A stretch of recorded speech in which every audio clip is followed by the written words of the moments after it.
Bien, bonjour à tous. Aujourd'hui, c'est vendredi. Aujourd'hui, je suis là enfin, quand même.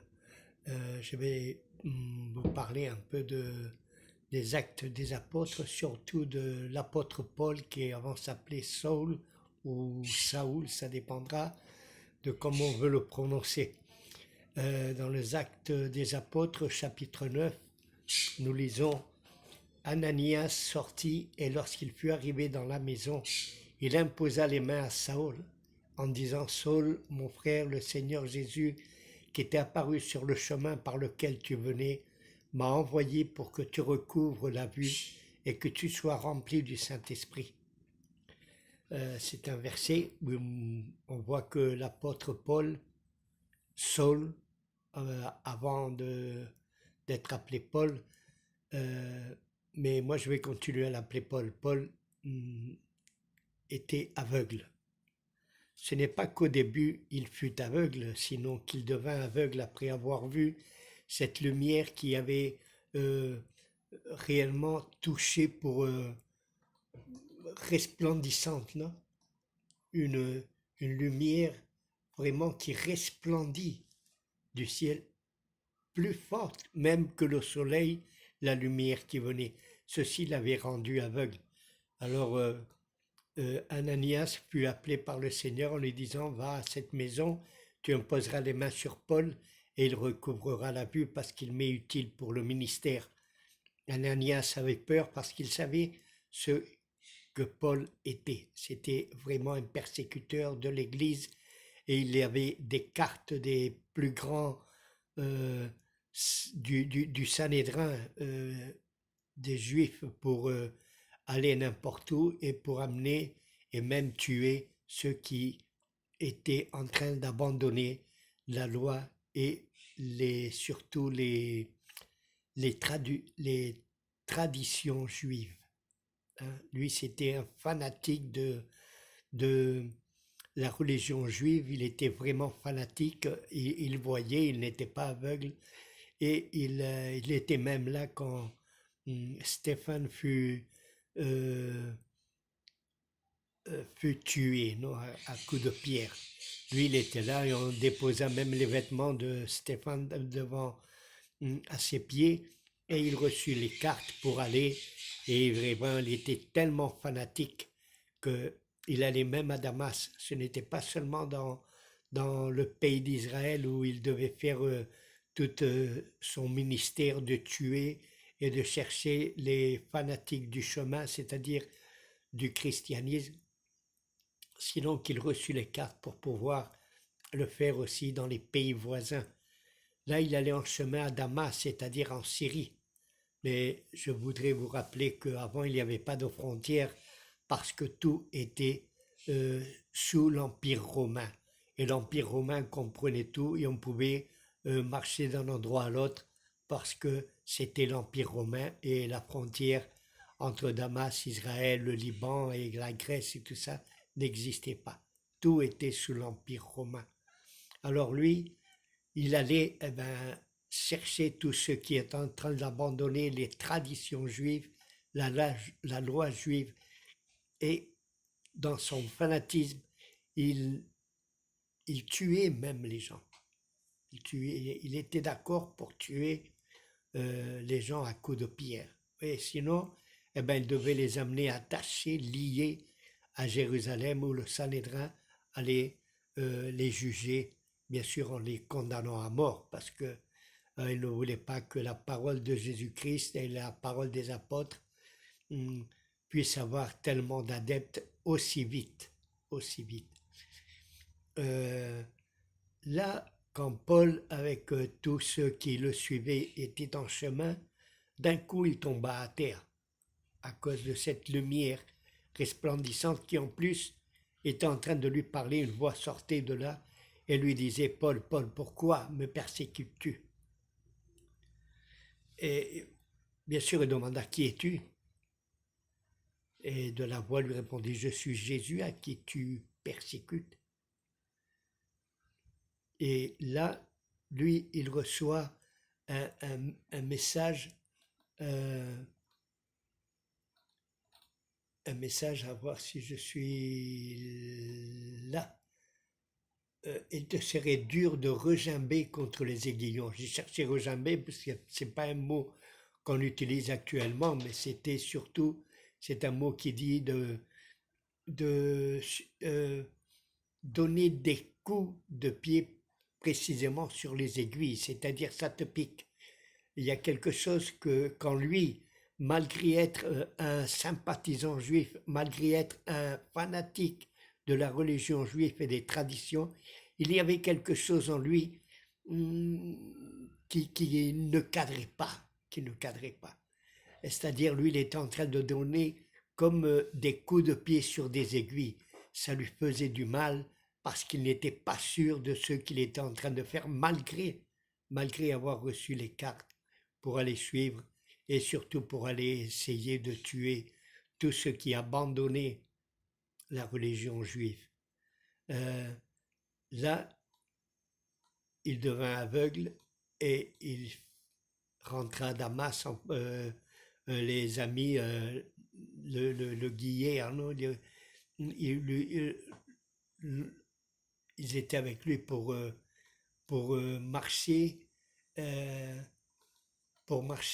l'accompagner, demeurer stupéfié, et quoique ses yeux fussent ouverts, il ne voyait rien. On le prit par la main et on le conduisit à Damas. C'est-à-dire, on le conduit à Damas parce qu'il ne voyait plus. Il est aveugle malgré avoir les yeux ouverts. Et c'est là qu'intervint ce monsieur Ananias, qui d'abord dit, Seigneur, je connais cet homme-là et vraiment il n'est pas très bon parce que il a toujours persécuté euh, les chrétiens comme nous et les amis même à la mort. Et, mais le Seigneur lui dit, va parce que c'est un instrument utile. Il va donner des témoignages aux nations devant des rois, devant les fils d'Israël. Et je lui montrerai tout ce qu'il doit souffrir pour mon nom. C'est-à-dire tout ce que Paul faisait à tous les chrétiens, maintenant allait lui arriver à lui. Mais il était aveugle. Alors Ananias impose ses mains sur Paul et lui dit, Paul, le Seigneur Jésus qui t'est apparu sur le chemin par lequel tu venais, m'a envoyé pour que tu reçoives à nouveau la vue et que tu sois rempli du Saint-Esprit. Et à cet instant, il tomba de ses yeux comme des écailles et il recouvra la vue.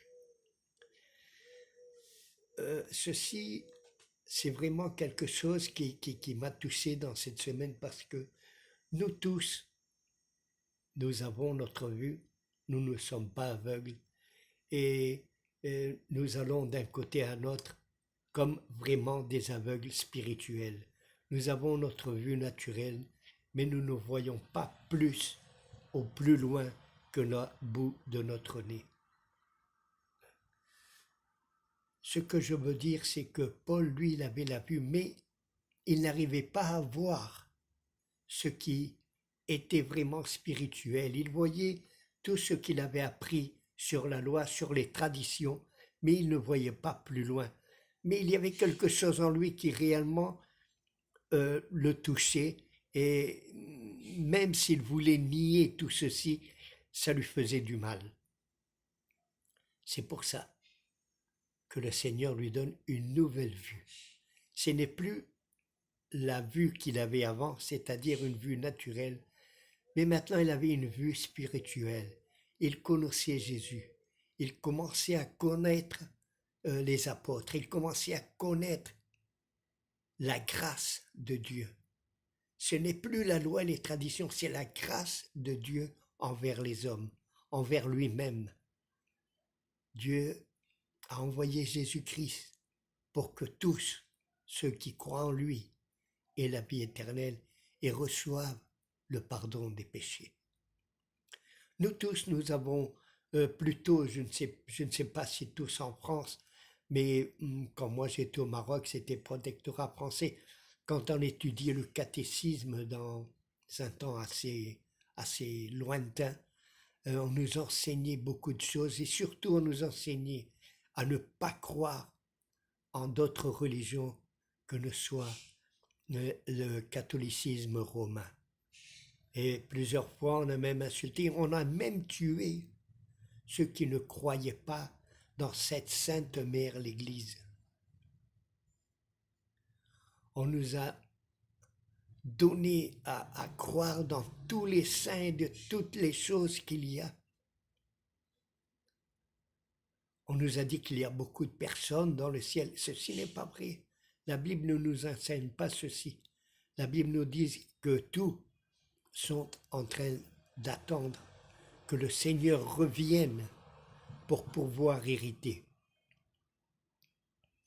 la nouvelle Jérusalem, la nouvelle terre, celle que le Seigneur va donner à tous ceux qui ont cru en Jésus-Christ. C'est ainsi que tous nous avions notre vue, tous nous avons commencé à insulter tous ces gens qui ne croyaient pas à cette Sainte Mère Église romaine, et on a même blasphémé contre eux, on a même blasphémé, on a tué les croyants, on a tué, on a renégué, on a même nommé comme maudits tous ceux qui se sont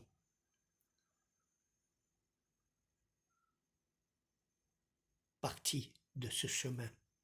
Nous avons beaucoup disons, de personnes catholiques comme Luther, comme beaucoup d'autres, qui ont vu que la grâce du Seigneur est par-dessus tout, qu'on est sauvé par la grâce de Dieu et non pas par les œuvres qu'on puisse faire. On nous dit qu'il faut faire ceci, qu'il faut faire cela, qu'il faut aller à la messe une fois par an, qu'il faut prier tous les jours, qu'il faut beaucoup de choses, recevoir la Sainte Onction, etc., etc. Et ceux-ci sont des commandements de la Sainte Mère Église, mais ne ce sont pas des commandements qu'il y a dans la loi de Dieu, ni dans la parole de Dieu. Il faut faire attention parce qu'on nous a donné tellement de dogmas, on nous a donné tellement de lois, qu'il est impossible que les personnes puissent être sauvées. On a reçu que les petits-nés, les enfants, vont à un truc qui s'appelle le limbo. C'est pas vrai, ça n'existe pas. Ou d'autres vont au purgatoire pour passer après dans le ciel, après 100 ans dans le purgatoire. Ce n'est pas vrai, le purgatoire n'existe pas non plus. Pour les enfants nés et tous ceux qui ne sont pas arrivés à l'âge de, disons, de connaître ou de la connaissance, eux vont hériter le royaume de Dieu. C'est écrit dans la parole de Dieu. Et les personnes qui n'ont pas cru ni n'ont pas accepté à Jésus, ils ne vont pas aller au purgatoire, ça c'est sûr. Ils vont être au tribunal de Jésus. Ils vont essayer d'être justifiés par la loi. Mais Paul nous dit quelque chose, parce que Paul, quand il a reçu la grâce, il nous dit quelque chose. Personne ne sera justifié par la loi. Personne. C'est-à-dire que personne peut arriver à connaître et à faire tout ce qui a écrit dans la loi de Dieu, tous les commandements de la loi de Dieu. Et si quelqu'un dit qu'il les fait, ceci est un vrai menteur parce que Dieu ne ment jamais. Et Dieu dit que personne peut arriver à faire et à accomplir la loi de Dieu. Le premier commandement, c'est le plus difficile. Parce que aimer à Dieu sur toute chose, pratiquement c'est impossible si ce n'est pas parce qu'on a accepté à Jésus-Christ comme notre Sauveur. On aime Jésus-Christ pour tout ce qu'il a fait pour nous. Heureusement que Jésus est Dieu. On va apprendre à l'aimer sur toute chose. On va apprendre à le connaître. On va apprendre à être amis. On va apprendre à être frères. On va apprendre à être son serviteur. On va apprendre à l'aimer sur toutes choses. Après, il y a d'autres commandements qu'on peut dire non, moi, je n'ai ni volé, ni j'ai fait d'adultère, ni j'ai rien fait de mal aux autres. Mais ceci n'est pas la loi entière. La loi entière est bien autre chose. C'est aimer à Dieu sur toutes choses et aimer ton prochain, comme lui nous a aimés, c'est-à-dire en donnant sa vie pour chacun de nous. Les commandements ne sont pas durs. Aimer Dieu et aimer notre prochain. Si on aime notre prochain comme nous-mêmes ou comme lui nous a aimés, on ne fera pas de mal à notre prochain. Et ainsi, chacun de nous, en marchant, si on ne cherche pas à avoir une rencontre avec notre Seigneur Jésus-Christ, parce qu'il faut se rencontrer avec lui. Lui, il nous cherche, mais la plupart du temps, nous, on fuit de lui. On fuit, on ne veut rien savoir. Et par contre, on va chercher notre futur et beaucoup d'autres choses dans les cartes et dans ces gens qui essayent de nous prédire ou le futur, mais le futur, c'est simple. Tous, notre futur est très simple. C'est ce que je lui ai dit à une personne qui voulait lire le futur dans ma main. Je dis, lire mon futur, je le sais. Et je sais même le tien. Je dis, ah ouais, qu'elle sait. On va tous mourir. C'est simple.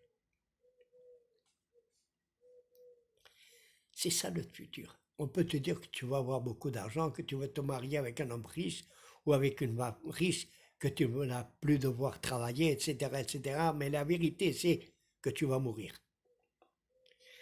Et tu peux mourir de deux manières. Avec Jésus et hériter la vie éternelle, ou sans Jésus et aller avec le diable en enfer. Le diable ne va pas te piquer, le diable c'est le premier qui va y aller là-bas. Et le deuxième, ça pourrait être toi. C'est triste. Mais c'est ceci, c'est ce que va te demander Dieu. Qu'est-ce que tu as fait avec Jésus-Christ? Il ne va pas te demander si tu as adultéré, si tu as volé, Non, il doit te dire qu'est-ce que tu as fait avec la grâce de Jésus-Christ. Si tu l'as accepté, tu seras sauf. Si tu ne l'as pas accepté, comme dit la parole, tu es déjà condamné. Nous devons recevoir cette vue qu'a reçue Paul, la deuxième vue. Nous avons une vue naturelle, il nous faut la vue spirituelle. C'est pour ça qu'on doit chercher Jésus-Christ. Lui, il ne fuit pas de nous, lui, il est près de nous. Il est prêt à nous donner cette nouvelle vue. Seulement, je te demande de pouvoir te mettre à genoux à seul dans ta chambre et de dire Seigneur Jésus, ouvre mes yeux à la vérité.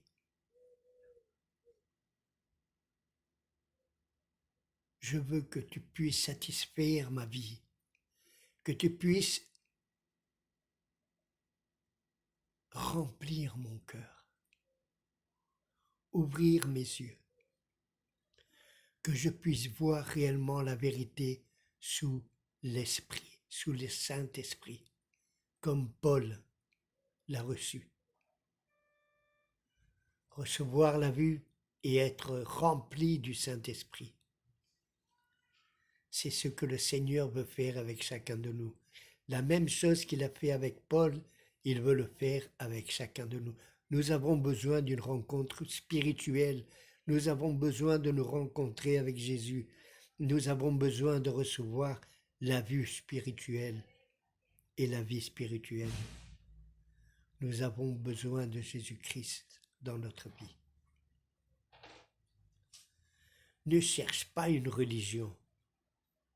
Ne cherche pas des idoles. Cherche Jésus. le seul et vrai Dieu, celui qui t'a sauvé en mourant sur la croix pour toi, pour moi et pour l'humanité, celui qui veut que tous nous devenions frères, ou nous puissions devenir frères, le seul qui peut nous dire il n'y a pas de frontières dans ce monde entre les chrétiens. Tous les chrétiens du monde, nous sommes unis par le même sang, celui que Jésus-Christ a versé. La même nourriture qui est Jésus-Christ. La même eau de vie qui aussi est Jésus-Christ. Je vous invite à l'invoquer et pouvoir recevoir cette nouvelle vue, la vue et la vie spirituelle. Que le Seigneur vous bénisse et j'espère que si vous avez quelques questions, vous pouvez les poser et j'essaierai non pas par moi-même ni par ma sagesse parce que j'en ai pas du tout, mais j'essaierai de vous répondre par l'œuvre et la parole du Saint-Esprit. Que Dieu vous bénisse et à la semaine prochaine.